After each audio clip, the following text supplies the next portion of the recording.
Salut, je m'appelle Cosette. Et moi, Mélissa. Nous sommes mamans et nutritionnistes spécialisées en pédiatrie. Bienvenue sur l'alimentation des enfants dans le plaisir et la bienveillance, un podcast créé pour vous, les parents bienveillants, qui ont à cœur l'alimentation des enfants et de la famille. Notre mission est de vous accompagner dans les défis qui peuvent parsemer le chemin de la découverte alimentaire. Seul ou en compagnie d'invités, nous partagerons trucs et conseils pratiques à déguster tout en étant sur la route, en train de plier une brassée ou en relaxant avec un bon café réchauffé. Avec nous, vous comprendrez le pourquoi du comment pour vous donner ou redonner confiance en vos approches parfaitement imparfaites pour permettre à vos enfants de devenir des mangeurs heureux, compétents, curieux, intuitifs et bien dans leur corps, une bouchée à la fois, dans le plaisir et la bienveillance. Bonne écoute!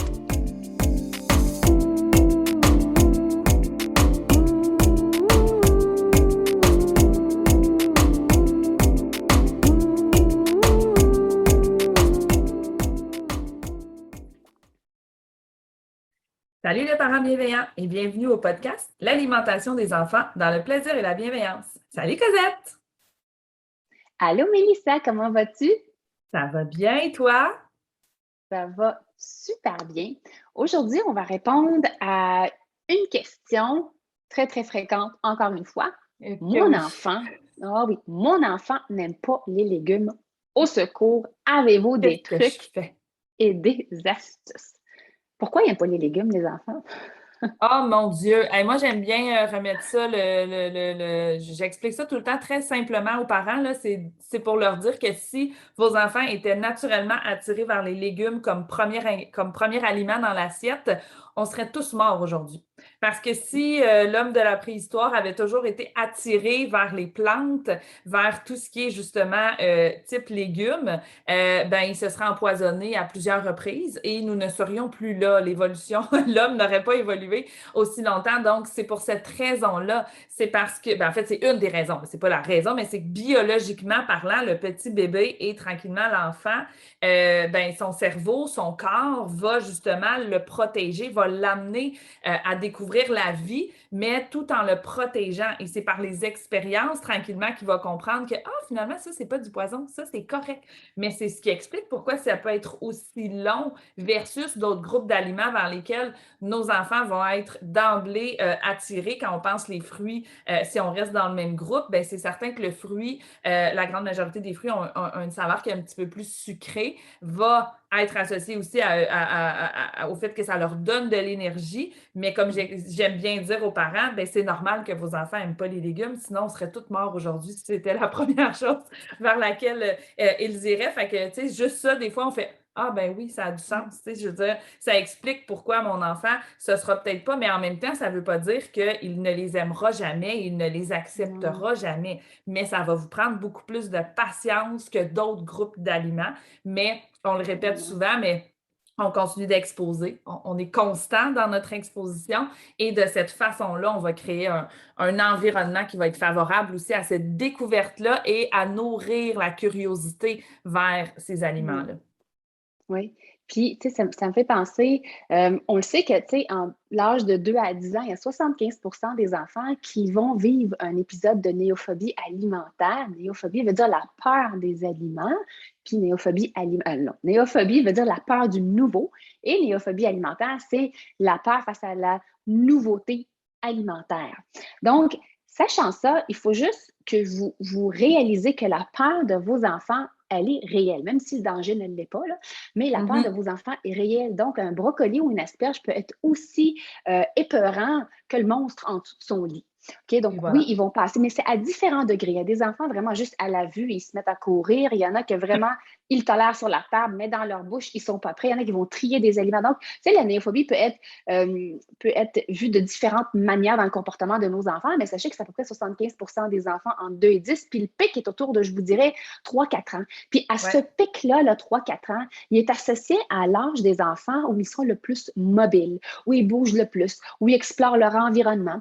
Fait que c'est ça, Mélissa disait, c'est que les experts ont émis l'hypothèse que c'est probablement pour les protéger qu'ils refusent vraiment les légumes qui sont amers, parce que cette amertume-là est associée aux plantes toxiques. Mais on s'entend que de nos jours, c'est un peu difficile. C'est un peu plus difficile. Il faut qu'ils soient très aventurieux pour tomber dessus. Fait que c'est un peu pour les protéger qu'ils ont un peu ce mécanisme-là. Mais ça ne veut pas dire qu'ils n'apprécieront jamais ces aliments-là. Il faut juste se mettre un petit peu dans leurs chaussures, puis comprendre que oui, la peur est réelle, puis oui, ça se peut que dans la bouche, l'amertume n'est pas appréciée chez les aliments, en plus de la texture. Fait que ça fait beaucoup de choses pour votre apprenti mangeur à gérer quand on parle de légumes. On s'entend que le visuel aussi, c'est quelque chose d'assez particulier. C'est une variété de légumes. Mais ça fait beaucoup de choses. Donc, lorsqu'on comprend, on est capable de dire, OK, c'est comme ça fait partie de son développement. Là, moi, en tant que parent, qu'est-ce que je peux faire pour accompagner mon enfant?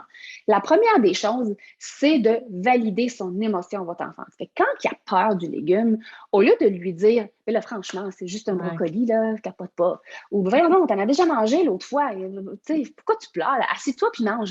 Bien, ça, vous venez de craquer votre enfant. Vraiment, là, il était déjà stressé à la base, puis vous venez de monter le niveau d'anxiété à son summum, puis oubliez ça, là, on ne dira pas, il va juste sortir de la table. À la place, on peut tout simplement valider son émotion, votre coco, parce que je vous dis, sa peur est vraiment réelle. Fait que quand il voit le brocoli, puis il dit « Oh non, pas ça », bien, on peut lui dire « Je te comprends. Moi aussi, quand j'avais ton âge, j'appréciais pas, mettons, tel ou tel aliment. » Oh, là, l'enfant, il se sent écouté, il se sent compris, il ressent qu'il n'y a pas d'obligation à goûter ou à mettre en bouche. Donc, le niveau de stress diminue. Puis, à son propre rythme, à un moment donné, il va prendre confiance puis dire, mais si mon parent en mange, ça ne doit pas être si pire que ça, j'ai le goût d'essayer. C'est de piquer la curiosité de l'enfant à l'heure des repas, dans la façon de les présenter, dans ma façon de les manger, dans ma façon de les apprécier. Est-ce que je fais des c'est bon, mon Dieu, on va mettre un petit peu de poivre dessus, me semble que ça serait bien. Fait que votre enfant, on pique sa curiosité de cette façon-là, tout simplement pour l'amener à vouloir peut-être découvrir un jour, peut-être manger, peut-être pas. Puis, il n'y a pas de date butoir, hein, mais ça, c'est pas j'ai essayé 20-30 fois, puis c'est assez. Non. C'est moi. Il y a encore des choses que j'apprécie pas. Et voilà. Malgré mon âge. Ouais. Il y a des choses que j'apprécie pas, mais j'y goûte quand même devant les enfants, puis je leur montre comment le faire de manière peut-être plus acceptée à l'heure des repas quand je n'aime pas quelque chose. Ça, je me mets pas, je vous mets pas devant l'enfant, je dis pas wesh. Ben, je vais cracher poliment dans une petite tasse, dans un bol, dans une serviette, puis je passe à d'autres choses. Mais, puis je leur montre, mais je pense que ma bouche n'a pas encore appris, là, c'est trop pour moi. Peut-être pour une autre fois. Fait qu'ils voient que même moi, en tant qu'adulte, il y a des choses que j'apprécie pas, puis c'est normal et c'est correct. Donc, il n'y a pas d'obligation. On ne force pas l'enfant à les apprécier parce que lorsqu'on force, probablement qu'au moment du repas, ils vont l'avaler, mais à quel prix? C'est qu'au lieu d'enregistrer des souvenirs positifs en lien avec les aliments, oui, ils associent à des émotions qui sont négatives, puis ils n'ont pas le goût la prochaine fois. Non, puis quand ils vont être adultes aussi, il faut que vous pensiez, ultimement, cet apprentissage-là, c'est pour les rendre aussi, une fois adultes, à vouloir continuer de les manger, ces aliments-là. Donc, si tout au long de l'enfance, les expériences ont été négatives, ils ont été forcés à manger leurs légumes ou leurs fruits ou peu importe l'aliment dans l'assiette, bien, votre enfant, il y a très, très peu de chances, puis la science est assez claire là-dessus aussi, puis même si nous, on y repense comme adultes, s'il y a des aliments que vous avez été forcés de manger quand vous étiez jeune, il y a des bonnes chances qu'une fois adulte, si aujourd'hui vous acceptez de les manger, c'est parce que vous avez dû retravailler votre relation, refaire confiance à cet aliment-là, réapprendre à le découvrir parce que l'expérience n'avait pas nécessairement été positive. Donc, c'est pour ça que pensez toujours le souvenir derrière ça. Ultimement, votre job, c'est pas de lui faire avaler, c'est de lui faire augmenter, en fait, venir remplir sa petite boîte à souvenirs pour que quand il va se sentir prêt, let's go, j'y vais. Mais qui sait qu'il y a toujours la porte de sortie qui est le fameux petit bol qu'on appelle là, le bol du non-merci aussi. Il sait là, que même s'il se mouille, ben, il peut toujours décider que finalement, non, je l'ai essayé, je l'ai mis dans mon assiette, je l'ai mis dans ma bouche, mais là, ça ne marche plus. Je vais le recracher. Tout ça sont des expériences pour lui qui lui permettent de prendre confiance et à un moment donné, OK, je me lance, let's go, je l'avale. Puis, est-ce que tu as aimé ça? Puis là, il peut être capable. Puis encore là, des fois, il va l'avoir avalé. Puis, non, j'ai pas aimé ça. Mais tu sais, on s'est rendu toujours un petit peu plus loin. Mais la job de l'aimer, c'est pas votre job de parent. Vous n'avez pas à devenir non plus tu sais, on va essayer de les présenter pour qu'ils soient le fun à manger, oui, mais ultimement, c'est pas votre job de faire aimer les aliments à vos enfants, c'est de nourrir leur curiosité à vouloir développer leurs propres préférences, mais ils vont rester avec certaines aversions, puis ça, c'est tout à fait normal aussi, là. C'est pas parce qu'on les a brisés ou qu'on a fait quelque chose de mal, là, dans l'éducation ou dans les habitudes alimentaires à la maison. Oui. Puis, là, je vous entends, OK, c'est correct, ça va prendre du temps, mais qu'est-ce que je peux faire, moi, là, ce soir, juste pour essayer de nourrir cette curiosité-là? Je vais vous donner 5 trucs, OK? Puis, c'est pas 5 trucs avec une garantie égale. Moi, je l'ai trouvé, la recette secrète, là. Pour que mon enfant avale son asperge ou qu'il mange son brocoli ou sa salade, bref. Mais c'est 5 trucs, juste pour vous donner des idées pour aller nourrir la curiosité de l'enfant, de présenter les aliments de manière différente pour que ce soit un petit peu moins épeurant chez les enfants. Et ces 5 trucs-là, stratégies, ben, il ne faut pas les faire toutes au même souper, au même repas, puis ils changent tout de suite. Pas toute la même semaine non plus, là. Non plus, parce que là, votre enfant va être saturé. Fait que allez-y, commencez par celui qui fait le plus de sens pour vous. C'est le truc que vous avez le goût également de le goûter de cette manière-là, puis vous connaissez le mieux votre enfant. Fait que choisissez celle qui vous tente. Mais ce que je pourrais vous dire, s'il y en a une qui dit « Ah, moi, ça ne marchera jamais », bien, je veux que vous l'essayiez quand même. Laissez-vous surprendre par vos enfants. Ils sont pleins de surprises. Parfois, on est convaincu qu'ils n'aiment pas quelque chose, on ne le fait pas, puis mon Dieu, on est ailleurs, puis il dit « Ah, ben j'aimerais ça y goûter. » Ben là, pourquoi tu le fais pas, tu le manges pas à la maison? Ben, on a arrêté de l'exposer. Parce que j'ai pas eu la chance de le faire. C'est ça. Quand on arrête d'exposer un enfant à des aliments, on a une garantie de 100% qu'il ne va jamais apprécier cet aliment-là ou apprendre à l'aimer. Tu sais, c'est un apprentissage. Aimer manger puis aimer manger.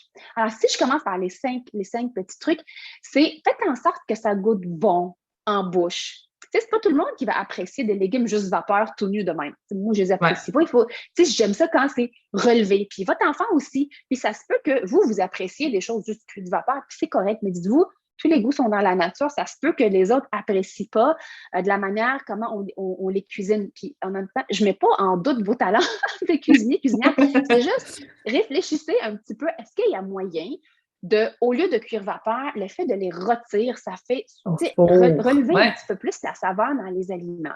Je peux rajouter des corps gras. Tu sais, les enfants ont besoin de matière grasse. Je suis pas en train de vous dire d'aller deep fry dans l'huile, bouillon d'huile, mais tu sais, on peut les rôtir avec un petit peu d'huile. Lorsqu'ils sont cuits au four, je les arrose avec un corps gras. Choisissez le corps gras qui fait votre bonheur dans la maison, OK? L'autre chose, c'est que je peux rajouter des fines herbes dessus. Je peux mettre du fromage, je peux les gratiner, je peux les napper de sauce. Oui, je peux aimer un légume grillé, mais je peux ne pas apprécier un légume vapeur. Ça reste que c'est le même légume, mais en bouche, c'est pas la même chose.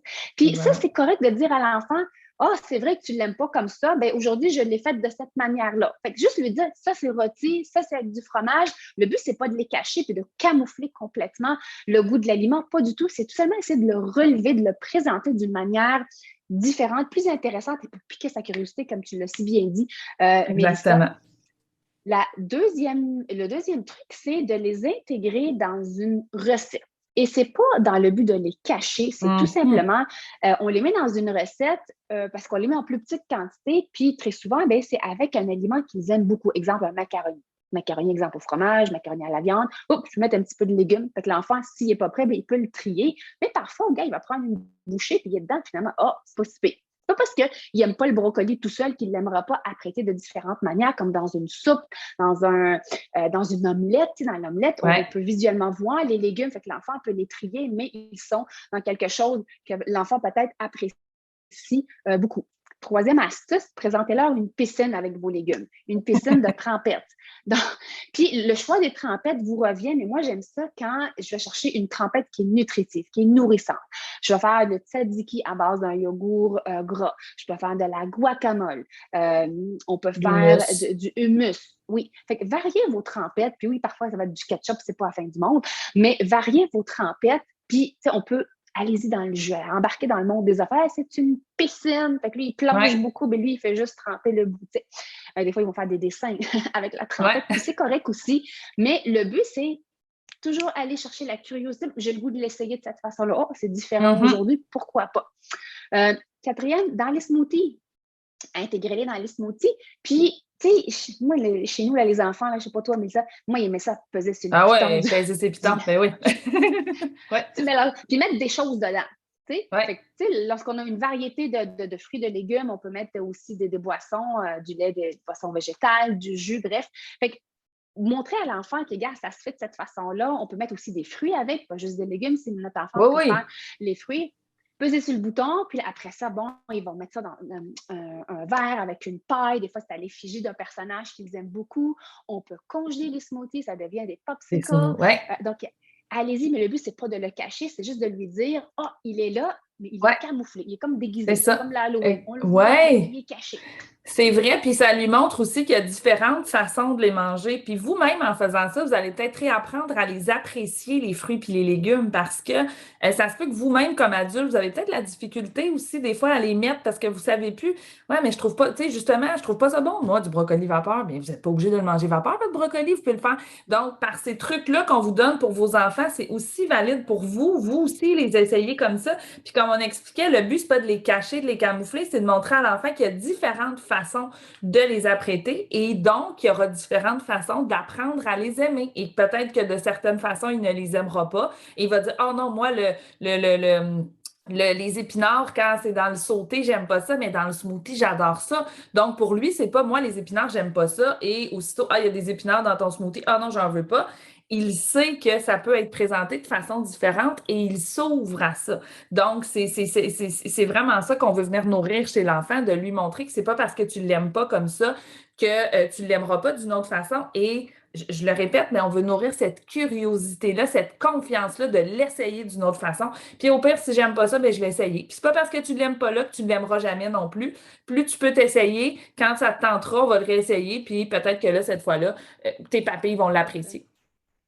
Le dernier truc, c'est de les intégrer dans des recettes, exemple, des muffins, des pains à la courgette, des gaufres. Moi, ça avait fonctionné avec les épinards, des gaufres. Je vais appeler ça des gaufres Hulk. Fait que j'avais mis un petit peu de verre dedans. Il y avait comme des spots.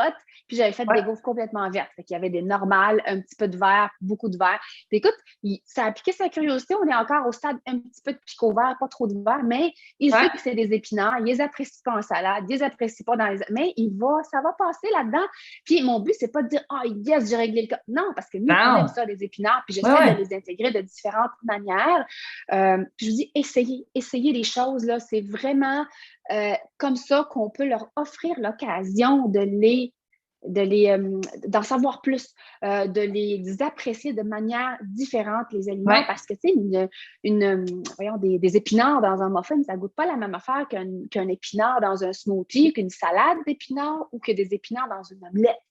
Le goût change selon la cuisson, selon les autres ingrédients, c'est chaud, c'est froid. Donc, ne sous-estimez pas ces petits changements-là.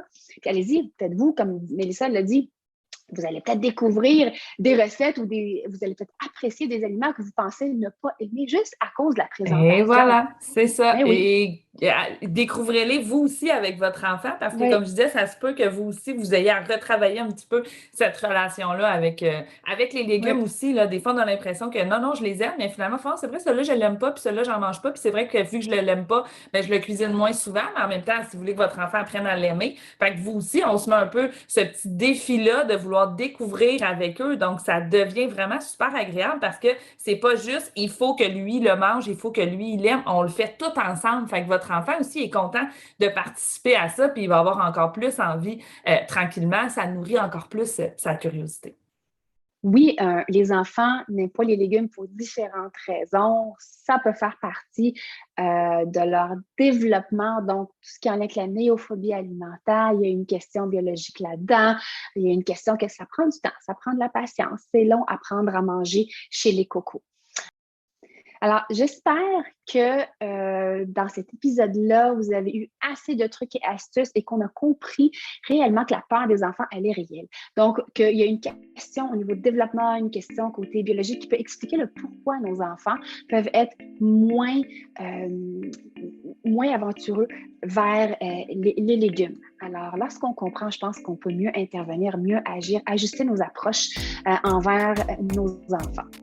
Alors, j'espère que tu as aimé cet épisode et si c'est le cas, abonne-toi à notre podcast. Et si le cœur t'en dit, tu Tu peux nous laisser une note ou un commentaire écrit car c'est comme ça qu'on peut faire connaître ce podcast à d'autres parents, futurs parents, des gens qui gravitent autour de la parentalité. Tu peux aussi nous écrire en tout temps si tu as des sujets ou des inquiétudes en lien avec l'alimentation de ton ou de tes enfants. Ce podcast, on l'a créé pour toi et on souhaite du plus profond de notre cœur de maman et nutritionniste qu'il puisse répondre à tes besoins.